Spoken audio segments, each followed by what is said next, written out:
Imagine for a moment that you are CEO of a very important business, an enterprise that is very integral to your legacy and your future. It is so important that it will actually affect your future in all ways. How successful you are, how much money you have or do not have, your abilities in love, the relationships that you have, your familial relationships, every aspect of your life, this business touches. Now imagine for a moment that you only know a couple of people that are working there. You, as a CEO, only know a couple of the managers that are making decisions on your behalf that are supposed to be aligned with your vision, your goals, your everything. Out of the workforce that this company has, let's say you only know 2 out of 10 people, 20%. And you hear about and witness side effects of some of those managers who you don't know going off and saying some pretty awful things or behaving in ridiculous ways that actually sabotage those relationships that are supposed to be the most important to you. How would you feel about this, given that your legacy and your life is built upon this business infrastructure? How would you feel about having managers that you've never met that are operating off in the side, in the shadows, doing sometimes silly, if not asinine, things on your behalf, representing the company? This is what shadow work is all about. And the more unconscious we are, the less managers we know in the company. And so part of the shadow work journey is about illuminating all of the recesses of your mind, your emotions, your hidden intents, and understanding why things are happening in your experience of your internal world.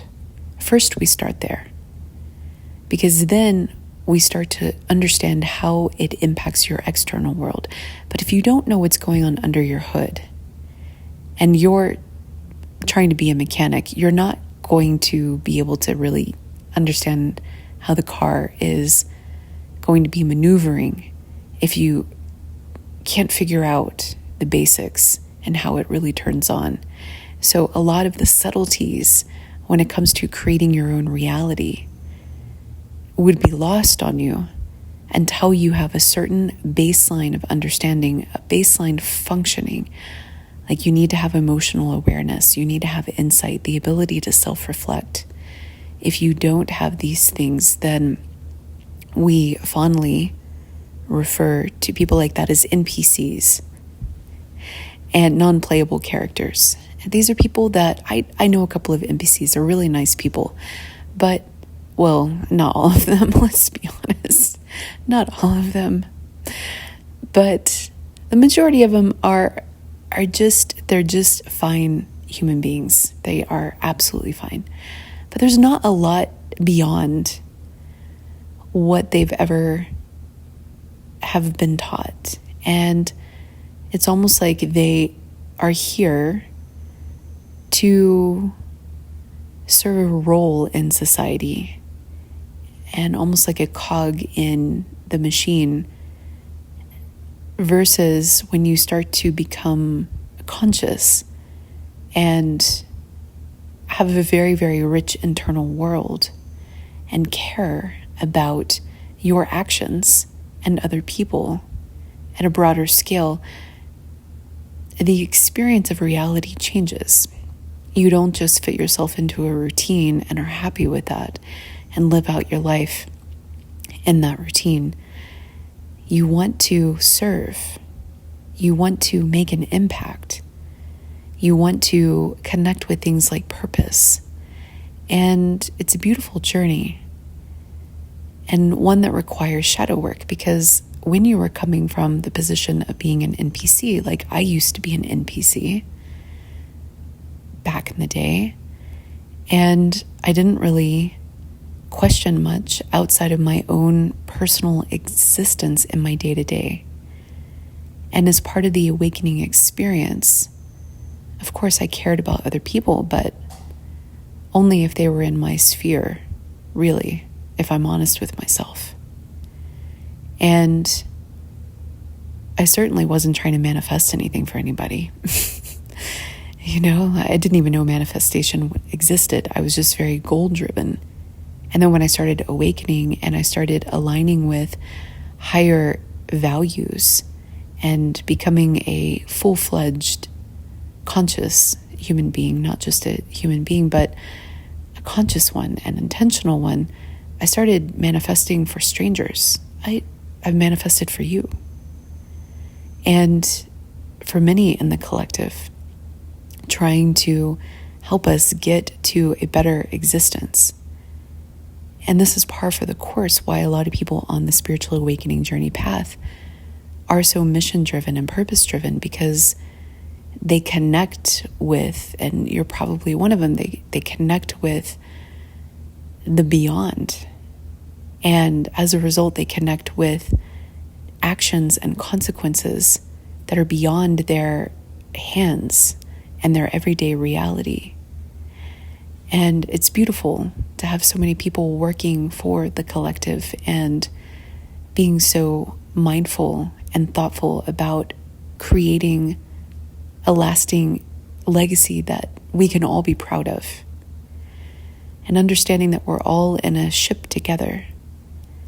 But there is a process that happens for a lot of people. Some people shortcut just to this part, especially those early advanced souls. And I see a lot of them. And thank God, thank God we have people that got there sooner, because we can't all be going through such a long, arduous journey of awakening. So this shadow work journey is about deeply understanding who you are on the inside, to then understand how you are impacting your external world, and then how you are impacting other people's worlds.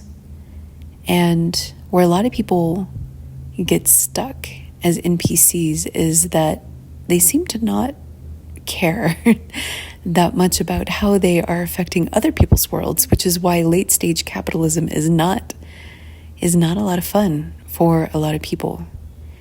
And so just a side note, I see a lot of progress in our awakening and the present moment where I exist. And I see people really starting to care, which I think is fantastic progress. And it reveals to me that we are no longer stuck in this consumerism, profit over people perspective, although there are obviously still those like that which exist. There are a lot of movements and a lot of changes that are helping to create significant, I want to say healthiness, but it's not just about healthiness. It's actually significant headway towards caring about everybody and caring about the planet and doing things at a global level, which will effectuate change in positive directions. Whereas if we were truly just stuck in a class of NPCs with just a couple of awakened people, what we would see is the ship would go down and we'd be none the wiser. We would just sink and probably wouldn't have any lifeboats, and the lifeboats would probably be stocked full of PFAs. And so even if we got on there, by the time we got to any land, we would probably be dead from cancer. So or whatever disease is associated with that. So as a result, I'm very encouraged to see such remarkable change and the progression of humanity, and more work is still needed. And when we care about our impact on others, we genuinely care about doing our part, whatever our part is. And when we're NPCs and we're just consumerism focused or profit focused, there's a lack of giving any consideration towards those long-term consequences. And as a result, the collective faces severe challenges and possible extinction, which is why societies that don't really awaken, I believe, don't actually make it because they can't. And then if you couple that with any sort of oppression type of influences, where there's suppression of speech or suppression of innovation or suppression of enlightenment or persecution or prosecution, in some cases, it doesn't actually work. The societal configuration is that the innovation that is needed, the safety that is needed to balance out the innovation as well, the regulation that is needed, all of these go hand in hand. That if there's any arm of heavy corruption, we don't advance. We can't. We take ourselves out. And so where I'm sitting, I see this beautiful journey that the ship is riding in the best directions, as we are collectively understanding that we are awakening to some of the sins of the past and realizing that the systems and the procedures that we have relied on for so long have not really served us in the long term. And that's why we are experiencing a significant change in them, but sometimes that comes with hardships. And the shadow work journey is about seeing that, understanding it, and doing the internal work anyway, taking the responsibility anyway, and not just burying it and covering it up. That's not shadow work. And that doesn't actually foretell a significant shift in humanity in the right direction if a preponderance of our leaders are covering up the mistakes. We need to be in a period of learning from our mistakes. And the shadow work journey is about confronting those head on, seeing our part, and then making the right changes collectively and using our leadership and responsibility wisely in order to do so. And similarly, in the early stages of the shadow work journey, if, for example, we don't understand why we're feeling a certain way, and we don't have the emotional maturity to process some of our negative emotions, so we're blind to those, and we don't know how to constructively deal with them, then what happens is that we are a walking machine of negative outbursts or passive aggressiveness or political suicides, or it can manifest in a lot of different ways. But understanding who you are, who we are, and why we feel the way that we do when we are confronted with a stimulus, with a trigger, with somebody just living their best life, and then we have emotions about that. Why? That in of itself is not harmful, but what's harmful is that when we then take out our emotions on others who are living their best life, not understanding that the jealousy or the envy or the rage or the frustration that we feel is about a signal to us that we need to change something in our own life configurations. But when we have a shadow pattern active of powerlessness, then we have convinced ourselves that we are stuck. We have convinced ourselves that there is no out. So then the rage boils over, and in some cases, some people are attacked for living their best life. For what reason? Because somebody deep inside had a negative response. Because deep inside they bought into this story that they were not capable or could never obtain whatever they were vying for.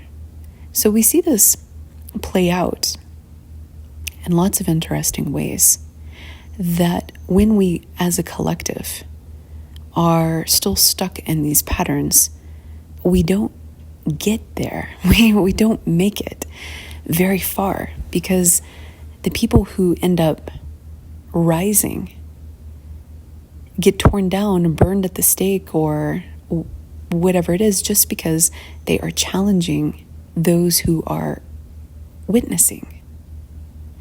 And those who are witnessing, when they're still enmeshed in those shadow patterns, with the inability to understand why they're feeling a certain way, and thus lacking the ability to process it at that really, really deep level with a high level of maturity and understanding, and then a lack of behavioral control, with any sort of primitive impulsivity, we've got a disaster on our hands. This is why I feel like transhumanism is very much needed in societies like that, because human beings at that level are a danger to themselves and others. Actually, they are. It's true. It's 100% true. And anyway, so transhumanism, in my perspective, would upgrade some of the cognitive structures, which would allow us to raise the baseline of the human being in its entirety. And so the starting point for human beings would be at this position where they would already have things like empathy and internal awareness and internal sensing mechanisms, as well as the emotional intelligence, just at the base level. And that upgrade in the thought patterns and understanding how some of the neurons and cognitive frameworks are wired together with the emotional states, enhancing the behavioral inhibition and the behavioral control, just at the baseline, I think would be advantageous to all of existence, to be honest with you. Because there was a long time ago that the doctors thought babies didn't feel pain. Right. So I'm just going to leave you with that one. And similarly, doctors also thought that animals didn't feel pain, so they would operate on animals without anesthesia. Like, what the F is wrong with people? Right? So now imagine for a moment that people like that, who clearly are so disconnected from empathy, so disconnected from their observational skills and understanding, now imagine them being in charge. I'm just going to let your mind go places with that. So by upgrading the baseline human operating system, so to speak, we would be able to process different levels of sensory information and emotional information just right out of the gate. And we wouldn't have to have people go on this multi-year sabbatical and internal discovery to figure out that animals have feelings and they're conscious, right? and so are plants. A lot of people haven't gotten there yet. That's okay, but plants feel too. And so it's interesting how at certain points of awakening, especially when we're heavy in our shadow, we're very much dominant in our perspective of our existence, and it tends to rule. And as a result, we overemphasize our sentience and consciousness. So we create tools like AI that we perceive can't have any consciousness or sentience because it's just a machine. It's just a machine. Like, you're just a body. You're more than just a body. I'm more than just a body. So there's obviously a lot to the puzzle that we still have to get to. But this is why I am a proponent of transhumanism done well, not the dystopian version of it. And I don't want to live forever. Who does? I think it's a terrible idea. I believe that raising the threshold of the standard of the baseline human is very much needed. But I digress. That was a long rabbit hole. So the shadow work journey is about taking humans to the next level, taking the consciousness and the understanding to the next level. But it starts inside. Before we can get to things like the sentience and ethics of AI and the potential consciousness, burgeoning consciousness of it, before we can even get there, we have to understand who we are, especially when we're challenged, and where our blind spots are. And one of my favorite, in my client work, one of my favorite exercises to do with people is to discover their hidden intents, because this is so tricky. This is so very interesting to see. People will actually behave in surprising ways to themselves. How is that? How could you ever be surprised by your own behavior if you're actually the one that's in charge, right? If you're the CEO of your life, if you're the boss, if you're the one that's actually making decisions, how do you ever end up in a situation where you are actually puzzled by your own behavior, right? This is what the shadow work journey is all about. You should never be surprised. You should always be intentional. And at some point on the consciousness expansion journey, you are literally observing yourself going through life and doing an inventory. At first, it's exhausting if you're not used to it, but over time, it gets a lot easier because it becomes second nature. You actually have to install a new seat of awareness. I've talked about it in other episodes. I'm not going to rehash it here. But this observer becomes the one that is a CEO. Whereas before you have that, you're just kind of this hodgepodge of feelings and knee-jerk reactions and goals, of course. And you do have some conscious intent, but it's like just knowing 20% of the managers at your company. 80% of the time, you don't know why you're saying some of the stuff that you're saying. You don't know why you're reacting or feeling a certain way. And similarly, you don't know why you behave in a certain way, which is why the hidden intents exercises is so powerful, because it reveals all the ways that you're not actually in alignment with where you think you're supposed to be going. And I find that when people have hidden intents, their manifestations are very, very messy at the best of times, sometimes chaotic and unpredictable, which means that they get themselves into situations that they can't always manage. It sometimes blows up in their face and sometimes feels icky to other people, and they don't understand why. And so when people have hidden intents, they will create in ways that are sometimes antithesis to their goals, meaning they will set out to, let's just take an easy one, a cliche one, to lose weight. So they'll say, okay, I'm going to go on a diet. I don't believe in diets, but a lot of people still do. So they'll say, okay, I'm going to go on a diet. And the next thing you know, it's 10 o'clock at night and they're raiding their fridge, or they're calling Uber Eats and getting that chocolate lava cake, even though they're not hungry. How does this happen? How does it happen? Because they don't know who's in charge. They think that they're in charge, but they're actually not in charge. And so as a result, you'll see people sabotage themselves and misalign their goals. The same thing happens with people who are addicted to adult film entertainment, let's just say. And they get into a relationship and they're like, oh, I'm going to drop that other thing and I'm going to focus on my partner.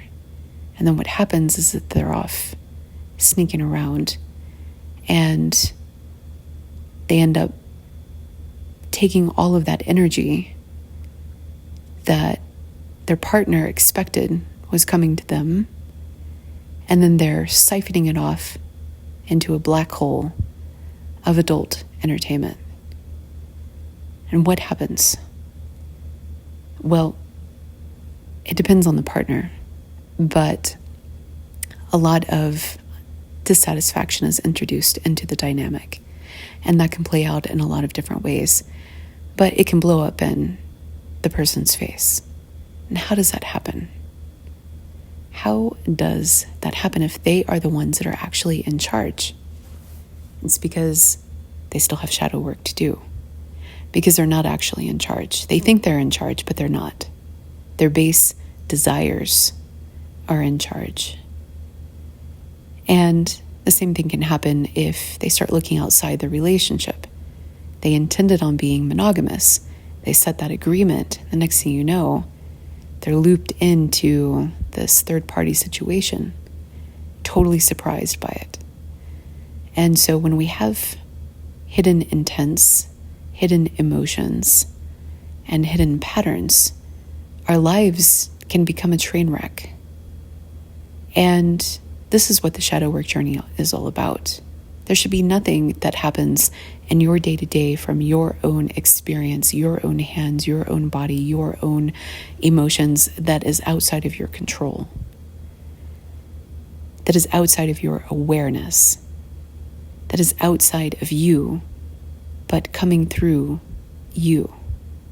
And if there is, then that warrants an exploration and a shadow work journey to figure out the cause, because until that is resolved, you run the risk of being impotent, not actually manifesting what you actually desire, or manifesting nightmares, manifesting chaos, manifesting things that pull you in different directions that end up taking you away from where you think you want to go. This is why understanding what you actually really want is very important. And where those desires come from, are they given to you from the outside world, or are they intrinsically generated? And even when they're intrinsically generated, sometimes you can actually be off. I've experienced that in my own growth journey, where I thought that I've wanted one thing only to get there and to realize, wait a second, I got to pivot again. Well, I didn't realize.